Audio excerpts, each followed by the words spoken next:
Halo semuanya, assalamualaikum warahmatullahi wabarakatuh. Selamat malam.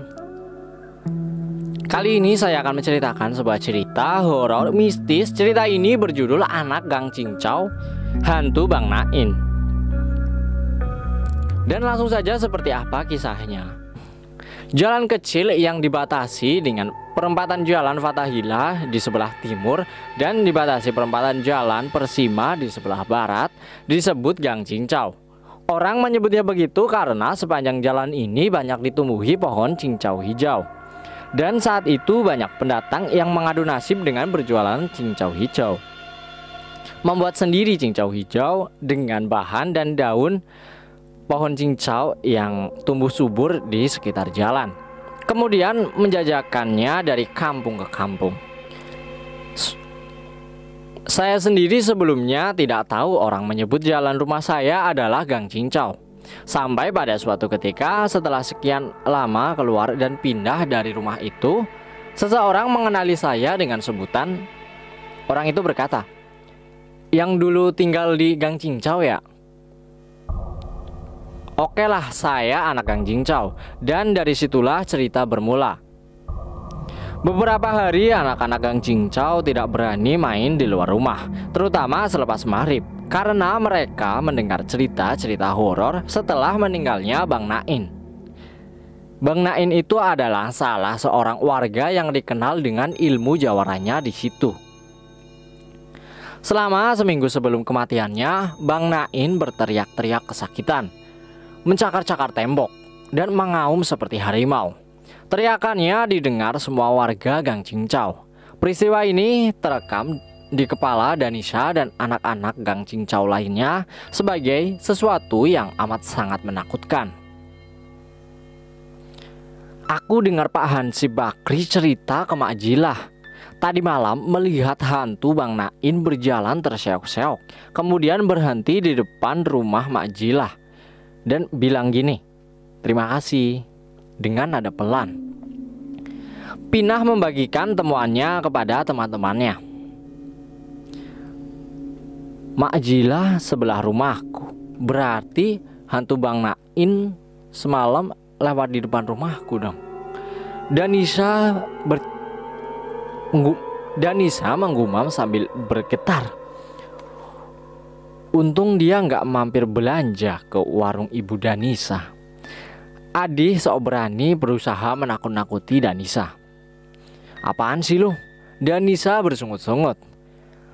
Sebenarnya ada urusan apa hantu Bang Nain ke rumah Mak Jilah? Adi berusaha mencari tahu. Katanya Mak Jilah mengikhlaskan hutangnya Bang Nain. Pinah sang informan melengkapi hasil ngupingnya. Dia agak sedikit tahu. Sejak cerita itu beredar, jalan yang biasanya ramai dengan anak-anak yang bermain sekarang jadi sepi. Bahkan untuk pergi mengaji ke langgar atau musola, mereka harus berlari-lari melewati kebun kelapa yang tidak cukup cahaya atau gelap. Langgar tempat anak-anak mengaji terletak di sebelah barat Gang Cincau, berseberangan dengan kebun kelapa yang agak luas. Jadi mau tidak mau anak-anak Gang Cincau harus melewati kebun kelapa itu untuk sampai ke langgar, yakni tempat mereka mengaji selepas maghrib. Di siang hari, kebun kelapa menjadi ajang bermain anak-anak untuk berlatih memanjat sampai ke atas. Anak laki-laki maupun anak perempuan sama saja. Sebagian dari mereka suka memanjat pohon kelapa, bukan untuk memetik buah kelapa, tapi untuk menandai sampai setinggi apa masing-masing sanggup memanjat. Masing-masing menandainya dengan menggeret batang pohon kelapa. Biasanya makin hari kemampuan anak-anak makin tinggi, meskipun tidak ada satupun dari mereka yang pernah bisa sampai ke tempat tertinggi atau puncaknya pohon. Selepas maghrib, Danisa, Upik, Helia, Pinah, Adik, Topik, dan Esi bersama-sama berjalan menuju langgar untuk mengaji. Kita jangan lari ya saat melewati kebun, nanti yang lebih kecil bisa tertinggal, Esi mengingatkan. "Iya, kita jalan nggak usah lari, tapi jalan agak cepet.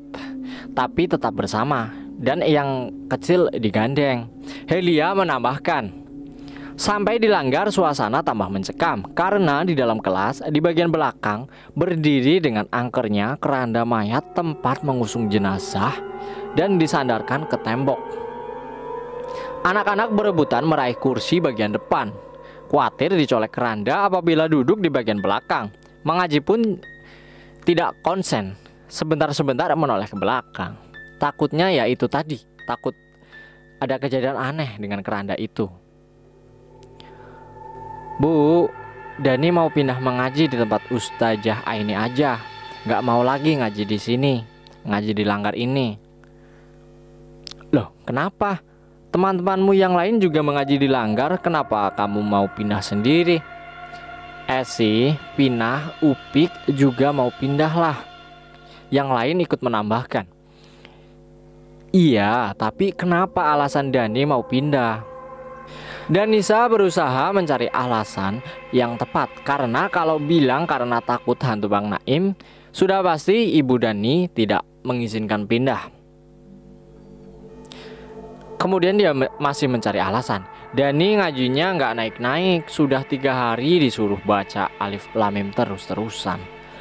Loh, kan malah bagus supaya hafal dan bacanya benar. Kalau bacanya sudah benar pasti naik ayat berikutnya dong. Susah dibujuk nih ibu.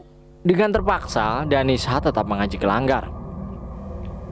Malam berikutnya anak-anak Kang Cincau kembali mengaji ke Langgar. Kali ini tidak tampak keranda menakutkan di dalam kelas, karena posisinya berubah jadi berbaring di lantai kelas.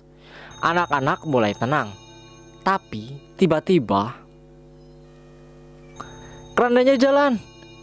Terdengar teriakan seorang murid yang duduk di belakang.